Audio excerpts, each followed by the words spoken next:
Although the unemployment rate crept up in June, overall job growth was strong and temporary help services increased, but at a slower rate than last year.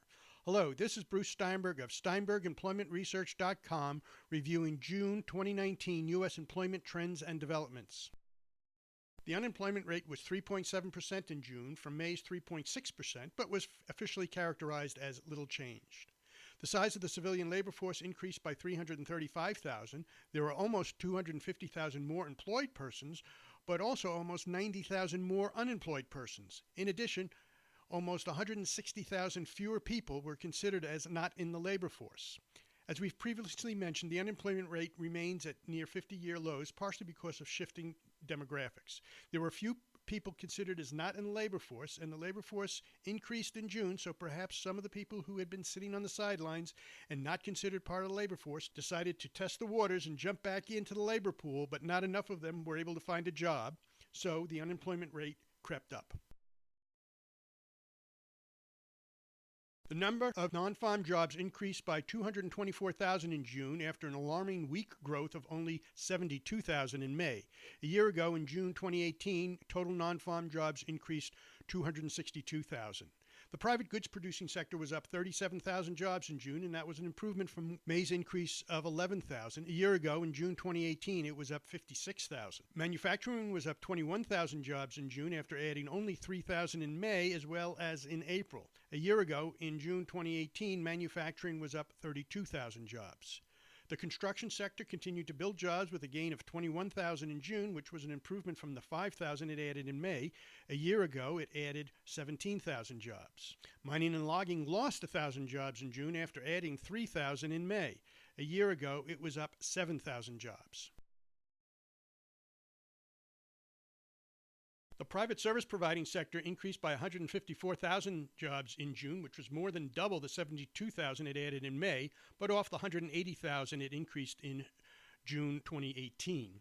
The best thing we can say about the retail trade sector's performance was at least it was consistent with a cut of 5,800 jobs in June after eliminating 7,300 in May and a reduction of almost 15,000 in April. A year ago, it decreased more than 34,000 jobs. The professional and business services sector experienced growth of 51,000 in June, and that was a little more than double the increase of only 24,000 in May. A year ago, it was also up 51,000 jobs.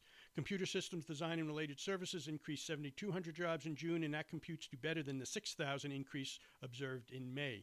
The education and health services sector added 61,000 jobs in June, and that was a nice improvement compared to the 28,000 increase in May. Hiring in home health care services came back to life by adding 8,000 in June after adding only 1,700 in May. The leisure and hospitality sector added 8,000 jobs in June, and that was much less than the 18,000 it added in May. And the total number of government jobs was up 33,000. In June, the federal government was up 2,000, state government was up also 2,000, and local government was up 29,000 jobs.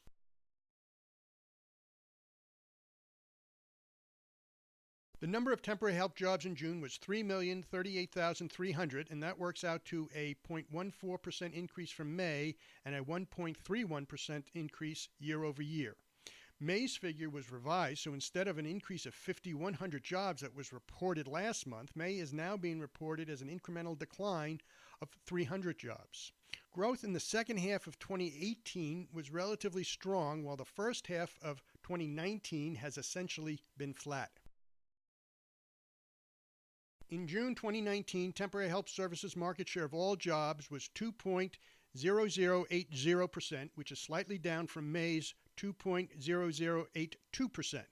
A year ago, in June 2018, it was 2.0127%, and 2 years ago, in June 2017, it was 2.0073%. Although the unemployment rate crept up by 0.1%, it is still at a 50-year low and is probably nothing to worry about for now. Overall, this was a pretty good jobs report. However, if temporary help services, which has not shown much significant growth thus far this year, are indeed the canary in the coal mine, then we may be in for some rough times soon. This has been Bruce Steinberg, and this is just a brief sample of the employment data and analysis we provide.